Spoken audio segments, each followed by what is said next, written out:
Welcome to this week's episode of O Ship Show, where we dive into the world of entrepreneurship, not just as a journey, but as a culture of teaching, learning, and evolving together.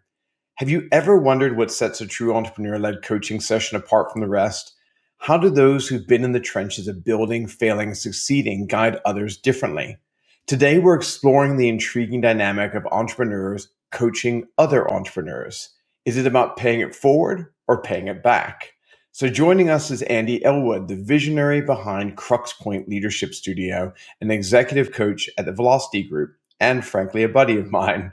With a resume that spans coaching roles for industry giants like Google, NASDAQ, HBO, and Goldman Sachs, to nurturing venture-backed startup community, Andy embodies the spirit of leadership that both challenges and elevates. But what truly sets Andy apart is his experience as a serial entrepreneur, co-founding ventures such as OCN.ai, Basket, and Bond. His approach, shaped by real-world victories and setbacks, offers a unique perspective on leadership development. So you're ready to uncover the essence of entrepreneur-led coaching and its impact on the business ecosystem? If you are, stay tuned, and we're going to delve into a conversation with Andy Ellwood, a coach who doesn't just set the bar, but reinvents it.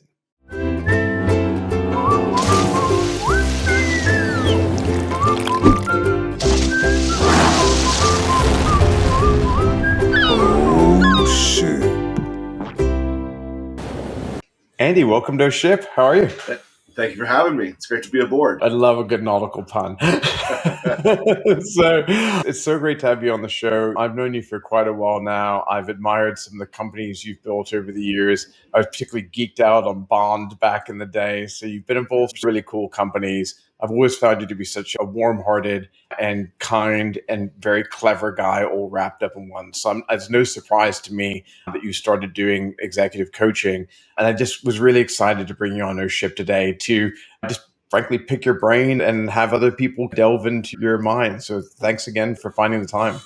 I appreciate the invitation. So Andy, I did a little bit of my usual hype man at the beginning of the show and tried to give credit to what you've done, but could you share a little bit more about your background just to help other people get to know you like I have? Yeah, I think that one of the things that is consistent through my story is I love people and I love curiosity.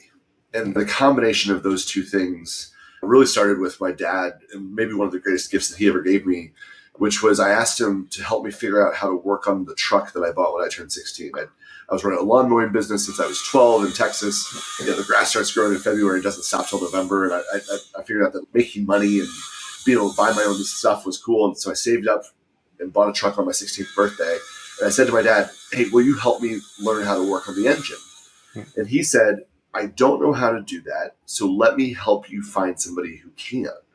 Let me go into my network to find somebody who actually enjoys doing that. I enjoy paying people to do that. But if it's something that you want to learn, let me open up my network to you and see if there's somebody who also would love to teach, would love to learn. Because if I don't know how to do something, that doesn't mean you shouldn't learn. You should find somebody who can. And the humility of that, as I think back on that, is just something that I so appreciate about my dad, but I also so appreciate that I've been able to incorporate that into my own life. That every person I talk to, I'm curious what they know. What are they the expert at that I could learn something? Because they have a different background, a different story. Even if we have a lot of similarities, the way that they got to where they are is fascinating, and I want to know. And that's one of the things that I think has really informed just the path that I've taken from sales to leading partnerships for well-known startups to founding my own companies to now being an executive coach and an angel investor. Just this curiosity and love for people, I think, is probably the two things that overlap there. Some people don't acknowledge the real value. If you think about your life like music, sometimes when people talk about someone's background, I did it just a moment ago. I focused on the big beats. Everyone remembers the big beats. They remember the choruses and things like that. But sometimes people forget the little sounds in the background. It's all those accumulated experiences that really make people really special and give them some great insight. On a small side note, for any of you out there with amazing hearing, right at the moment that Andy was talking about working on trucks, there was like an electrical grinder sound in the background. I don't want you to think that we've upped our budget here at the Coach Show. That was not added in, and the timing was just too funny and perfect. So I don't know what's going on over there, but I appreciate the sound effects added in. New York City, you can only soundproof your windows so much. It was like, man, the timing on this is great. We're going to have to start adding sound effects into all the shows. I really appreciate that extra insight. I'd love to understand when you start thinking about your kind of transition from being an entrepreneur, was there a moment that you realized you want to start coaching other leaders? I like to say that I was drafted into coaching. I was working on my last company, Basket, and had become friends with a guy who just become CEO of the number one coaching firm in San Francisco, Velocity Coaching. We knew each other socially, and we started to become better friends, but we hadn't really done the deep dive. And we were having coffee in the West Village here in New York, and we were riffing on what it means for him to now be the CEO of the coaching firm that he had helped start, but he started as a partner, and now he'd stepped up to take over as CEO. And at the end of our coffee, he's, wow, that was one of the best coaching sessions I've ever had. How long have you been a coach? I'm not a coach. And he goes, yeah, you are. Yeah, you are. And he said, look, I think it's something you should consider. It's a skill set that transcends actually doing it for a living. And I found it to be really valuable. And there's a weekend seminar, and I think they're actually coming to New York in the next couple months, that is helpful just to dip your toe in the water to see if there's a there. And he said, if you attend the seminar and you don't see what I feel like I'm seeing, I'll reimburse you for the cost of the seminar. I was like, okay, so I've got a no risk option. All it takes is going for the weekend. I went up to the Marriott Marquis in Times Square and attended the seminar. And what I realized is I'd actually been executive coaching for the past 20 years. I just called it being friends with founders. And what they gave me in just that weekend that really kicked off my journey as a coach was just the vocabulary and the understanding of how to orchestrate a session. In 1 hour, we can break down everything that's happening in a founder's life, put it all out on the table, understand it, see it, and put it back together maybe in a different order that allows them to spend the next 2 weeks between our two sessions implementing the things that we uncovered in those moments. When I was a consultant, I got paid for having answers. And now as a coach, I get paid for having really good questions. And those really good questions are essential to unlocking the neural pathways that the founders and executives that I work with need to be able to retrace to get to the answers that we come up with together. Because if they're in a board meeting or they're sitting in front of investors or they're being challenged by their co-founder or their team, and they say, why do you think that? And they're like, because Andy told me. That's not an acceptable answer. But if we can think together of how do we get to that answer, why was that the thing that was important for your story, your background, your understanding of the situation, that's really what I feel like I get the chance to do now as an executive coach. And I get to do it across 12 to 15 companies at any given point. And so if I'm coaching their leaders, they're leading the leaders on their team, and then they're impacting the lives of the people that are within the organization. And so on any given week, 1,000 employees are their leaders are coming through a session with me. And it's the most impactful work I feel like I can do without going off and starting the next $1 billion company, which is not the plan. And it's also really great for my professional ADD and curiosity. Because I'm working with hard tech companies, I'm working with climate tech companies, working with fintech companies. There's a lot of different types of problems that I'm working to solve. And it's something that I just feel really fortunate that I found as a next step after spending 15 years on airplanes, raising money and kind of doing entrepreneurial journey myself. Yeah. One of the things I think is so interesting when you deal with entrepreneurs in particular, I believe that it's an order. It's a subsect of society that I feel very close personal alignment to. And I think it takes a lot to go out and do that. I go out of my way to always try and help another entrepreneur if I can in some way, whether that's time or advice or introductions. And because I think it takes a kind of special kind of person to go out there and have the courage to do this kind of stuff, because you can really land on your face. And a lot of times people are gambling with their own money, so to speak, versus gambling with someone else's money when you're an employee in a traditional corporation. And that's scary. And I appreciate and respect people that have got the courage to go out there and do that. But when you think about this, and as a coach, I love how you said, like, you've been coaching in some way your whole life, whether you realized it or not. And I can identify with that. I think that's where maybe what makes your coaching so effective, because it obviously comes from a place of caring. But when you think about the different people you've worked with out there, what ultimately differentiates your kind of entrepreneur-led coaching from, let's say, traditional executive coaching in your view? Yeah, three different angles that coaches come from. There's the academic point of view. Maybe they started off more of a psychology, like really deep academic processes, and they've read every Harvard Business Review and every book that's in the entrepreneurship business section is something that they also have on their shelf behind them. And there's a lot of really academic coaches that they're like, here's the process, here's the way that they did it. This is the way that Reed Hastings does it at Netflix, and this is what Jeff Bezos does at Amazon, and this is what Elon Musk said in his most recent book that came out yesterday. I already finished it, so you don't have to read it. This is what they said. And then there's the kind of maybe the more spiritual side, right, which is a little bit more like the deep inner work of the professional. There were a lot of, I call them COVID coaches, people who, I don't know what I'm going to do during COVID. I'll be your coach. And they're really good at getting their clients to maybe take up a meditation practice and do some great breath work and go on some silent retreats. Love those people, but again, a different style. And then there's former operator turned coach. And that's where I find myself. And having been a part of 5 companies in the 12 years leading up to me jumping into coaching full time, the scars are still a little tender. The trophies are still a little shiny, right? The highs and the lows are still very recent memories for me. And there's this entrepreneur that did this one time. It's when I did that thing that you're about to go do, here's the questions that I wish I would have asked. Here's the questions that no one asked me, but if they had, it might have saved me a lot of time, or it might have saved me a lot of heartache. And I'm pretty raw with the things that worked and the things that didn't work.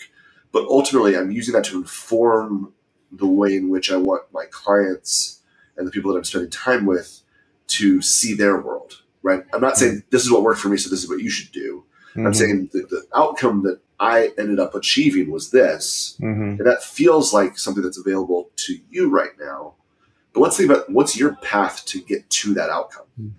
What's that path that is in your skill set, is in your control, that you can do with your team and your circumstances? And being able to just hold space to throw out a bunch of really bad ideas without consequences is one of the most important things that I do as a coach. I call it the container. Like, you can say anything you want in this container, right? You can question everything about your life, about your company, about your investors, your co-founder, the way in which your friends do or do not show up for you. But what happens in the container stays in the container, but it affects what happens outside of it. And when I get a text from a client that says, that thing we talked about yesterday, used it this morning, changed everything. That's just the greatest joy for me, is knowing that a thing that we came up with together can be implemented immediately. And not one day we'll be able to do Amazon style memos where everybody has to write 6 pages before they come into a meeting. Sure. But Amazon has 100,000 employees. They have to have controls like that. And with my clients, it's what works for your team. What's the makeup of your team? What's the culture that you're trying to foster in the way that you make decisions, in the way that you run meetings, in the way that you hire, and in the way that you fire? All of those are conversations that I get to ask and I get to have with founders, and it's energizing. One of the things you mentioned in that was basically you highlighted some of the successes you've had, but you also showed a lot of vulnerability in talking about some of the failures you've had and how things can be raw and how they're quite fresh from you, and maybe that how impacts things. So I've got multiple questions I want to ask in relation to that. I'd like to start with the vulnerable side of it, though. How do you think that this vulnerability and being open to these kind of things not only impacts how people can be great leaders, but also I'd love to hear about how that even impacts the way that you do executive coaching? Yeah, most people, the most expensive hour of their week. And I have to do anything and everything I possibly can to create a space where they can bring everything in as quickly as possible. With executive coaching, there's not a whole lot of time for get to know you, break the ice. Eventually we'll get to the nitty gritty stuff. If we've decided to work together, like, we're going to the bottom of the ocean as soon as we possibly can. We're going to get to the things that light doesn't touch in order for us to be able to do the real work that's necessary. And I usually need to be the one who gets there first. And I need to model that and talk about the friends that I'm no longer friends with, the business partners that I have gotten into lawsuits with, the investors who used to be friends and they didn't like the way I wrote my investor updates, and now they won't return my phone calls. All sorts of tremendous, crazy stories. And be able to just dip into, like, all of this is available to you as my client. The high highs are fun to talk about and make for a good intro to a podcast. But the low lows are where the real work happens. And that sometimes things have to be broken in order for them to be rebuilt in a way that is meaningful. I think that's a powerful way to get people to open up, because obviously it lets people know, look, nothing you say is going to be that crazy. I've been there. Then there's the other side of that, which is expressing that vulnerability in the way that people are not in the container, to quote you, but out there as leaders. How much do you think leaders should express that vulnerability? Because I can tell you that from my own perspective, it's a tricky road. We were chatting about this with someone recently, where sometimes you feel like, as if you're the captain of the ship, it's a little scary to be the captain's up there crying. You're going to freak all the sailors out. There's not an intentional oh shit nautical reference for the record, but that may be a level of too much vulnerability. Where does vulnerability is the appropriate level, in your opinion, to help be an effective leader? Yeah, I think that vulnerability that you can put a start and an end to why I'm sharing this story is incredibly powerful vulnerability. Being able to say, the reason I'm sharing this with you is because this happened to me. This is the experience that I went through. This is the depths of the feeling that I had as a result of that. And in that moment, I understood, I realized, I came to discover, here's the thing that is now informing why I'm asking you to do the thing that's in front of you, the project that we're going to be going forward with, the new way that we're going to update our company culture, the new policies that we're going to be enacting, the pivot to the business, whatever it might be. For lack of a better way of putting it out there, there's a lot of vulnerability porn in the entrepreneur world right now. There's a lot of failure porn where it's, let me tell you how bad I failed. And it's interesting to hear people's stories and things along those lines. But if the point is mine was worse than yours, that's not really fulfilling. That's not really satisfying. That's not really empathy. Yeah, it's entrepreneurs being their usual competitive selves and be like, correct. I'll find another way to whoop your ass. Look how bad I suck. But if you can say, here's what happened, but here's the result of going through the hard moments. My leadership studio is Crux Point, and the Crux Point on a climb is the moment that you either go forward or you need to get off the mountain. It's the moment where you might be saving up a lot of your supplies and a lot of your energy to be able to make that part of the climb. It's the moment that makes or breaks the entire experience. And I want my coaching practice, my leadership, offsites and things along those lines. We deal with the ascent and we deal with the peak, but the crux point is where so much energy is spent. And a lot of times it's something that nobody sees you do that part of. But it's the work that you might be sitting in that moment. You might be sitting at that crux point for a lot longer than anybody will ever know. And even if you told them, it wouldn't be as meaningful to them as it is to you. But the crux point is where the real opportunities are to stretch, to push yourself, and to know that you got through that one. Then on your next climb, you have that much more confidence to do it again. Mm-hmm. And to say, on my last climb, this was the crux point that I had to complete. You're at a crux point now, and I believe that you can do it because here's the things I learned, right? And that's where I think vulnerability with a result or vulnerability with an outcome is the right thing for leaders to share. Mm-hmm. But also vulnerability to yourself to realize, I don't have that outcome yet. What is the outcome? What is the result? What is the bookend to this crux point that I'm going through right now is a really important, thoughtful thing that I would push leaders to really dig into, because I believe pain is inevitable, but suffering is optional. Mm-hmm. I tell you what's so interesting about leadership coaching to me is that I think for those of you who are leaders or entrepreneurs already, you might be thinking about the kind of coaching that you've provided to team members or people that you've said, hey, I'm trying to help them elevate to this next level.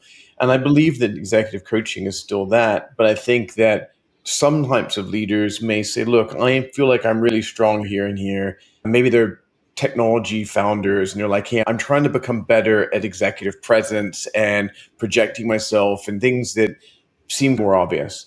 But then you've got another set of people that I would argue would probably be perceived across the majority of all their metrics as very high performing people. And there's probably a certain level of confidence that comes along with that with these kind of people. And how do you effectively engage with someone who already perceives themselves as a high performer, but trying to figure out maybe to become even more high performer? Yeah, yeah. On In the second month of dating my now wife, being a high performer, I did a romantic gesture that was maybe a little bit too grandiose for month two. Just gonna be honest. And she wrote me an email explaining how it had made her feel, that it was maybe a little bit too soon. She used to tell me to breast my cards, right? She's like, don't tip that you've got the aces. I know you've got a good hand. Breast your cards. And at the end of the email, she said, I'm writing all of this to you because only the good get coached. And I later asked her, like, that phrase was very specific.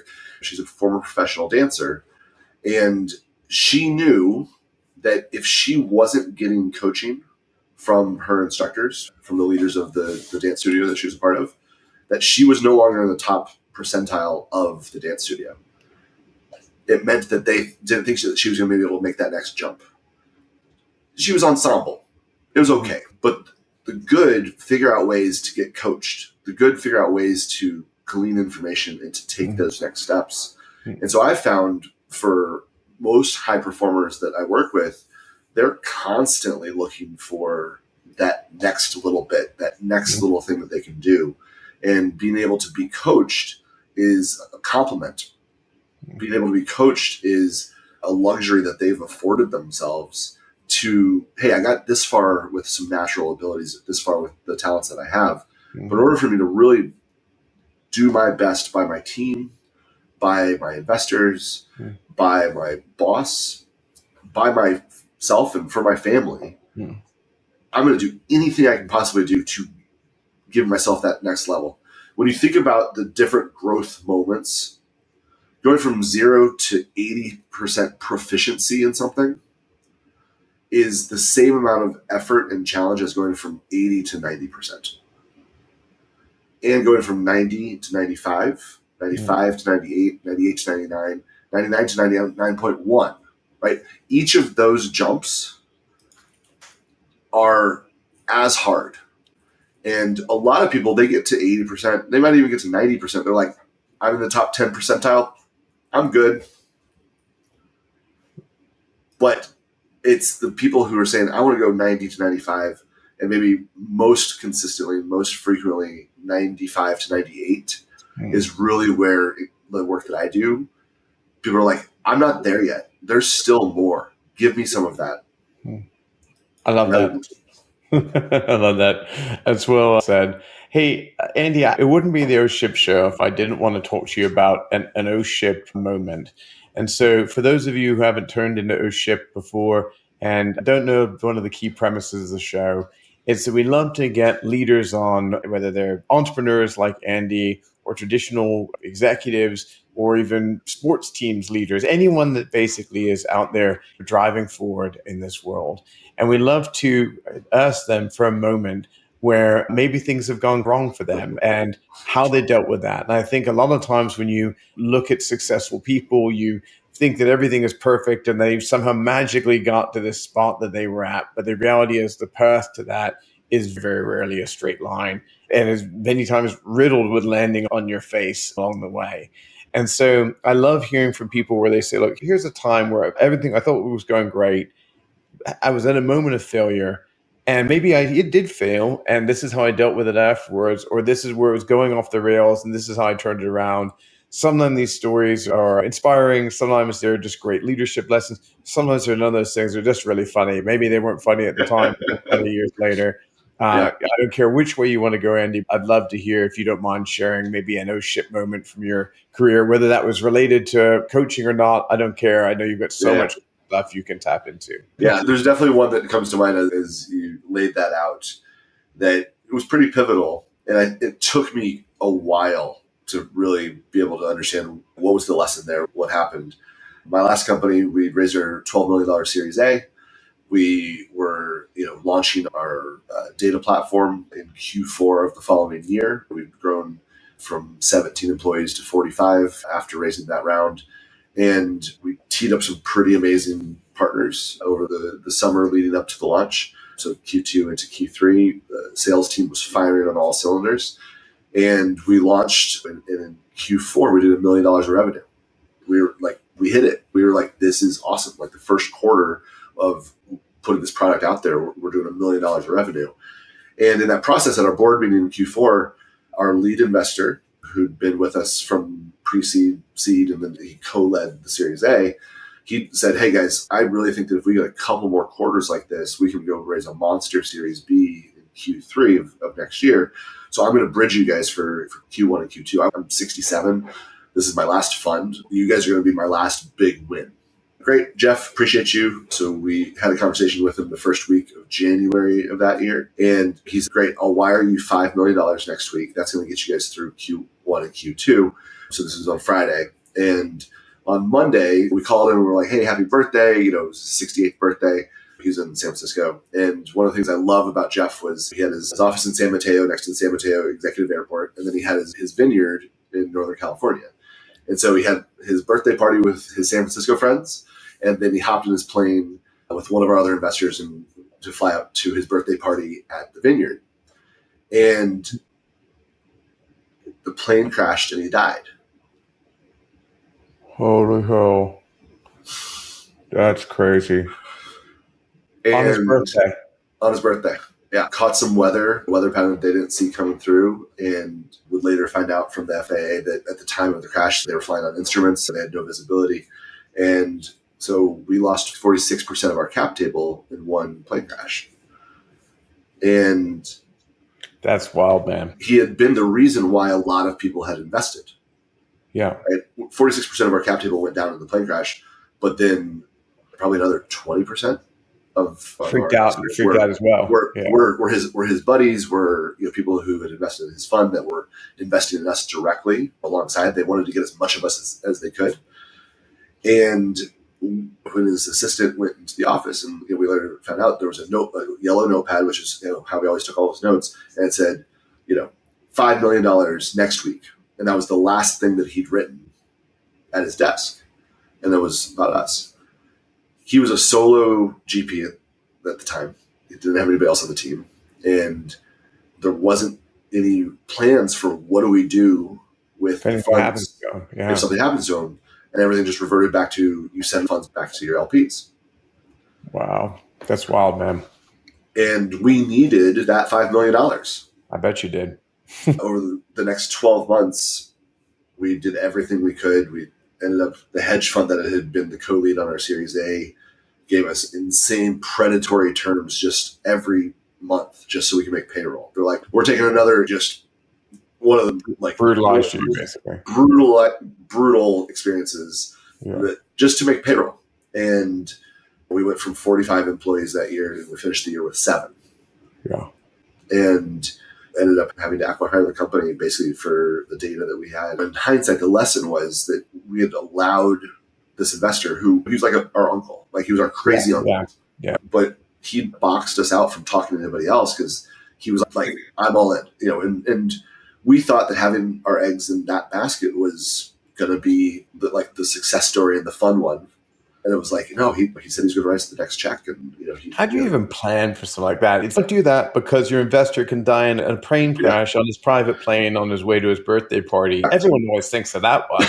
That's the obvious one. I'm sure every coaching session you mention the very specific birthday airplane death lesson, other than don't put all your eggs in one basket. And we're laughing about it on some level, but I want to be super. That's obviously shockingly tragic. Yeah. Just stunning, and I'm sure he was your friend as well. But man, that's crazy stuff from an entrepreneurial point. You have to find some dark humor in the craziness of it all. Yeah. Wow, sounds like a made up story, but I know it's obviously not. And it's just so well, and now that was the problem, is that it was too crazy. Like we called our investors, we're like, "This is what happened." They're like, "Nah." Like, no, like legitimately, here's the obituary, and they're like, "Tough." Yeah. That's wild, man. Shit happens. How many years ago was that now? 6 years ago. Yeah, wow, that's a wild one, mate. Yeah. Thank you for sharing that and continuing that spirit of vulnerability. And man, that will rank up there in some of the wilder or ship stories we've heard over the years. Andy, I just want to thank you again for coming on today. It was so great to talk to you with an audience today. And I've always enjoyed our friendship. And I think now I got to share a little bit of that when I get to experience whenever you and I chat with the broader audience. If other people want to get in contact with you or learn more about you, where do you recommend they go? Yeah, I'm growing up on the internet. I have at Andy Ellwood on every social platform. Interwebs. And then andyellwood.com is where you can track me down if you want to connect. And then cruxpoint.co is for any leadership, from executive coaching to offsites to the speaking that I do. That's where a lot of that takes place. Okay, that's awesome. Thank you. I'm sure you'll get some folks reaching out. And then for those of you listening, thank you again for supporting your ship. This is something that we do because we're passionate about bringing this kind of content to people that need it. And it's not something that we intend to commercialize. We go out of our way to make sure that we bring this authentic content to you with other leaders and entrepreneurs and experts that just want to share some of their experiences with you so they can make your day a better day. But the thing you can do to support us is subscribe, comment, share, any of those things that help the algorithms that make our content get exposed to more people. We really appreciate. We're glad you're here, and we look forward to seeing you next week on Ship. Andy, thanks again for coming today. It's great to see you, and I hope to see you soon. Absolutely. Thanks for having me. No worries.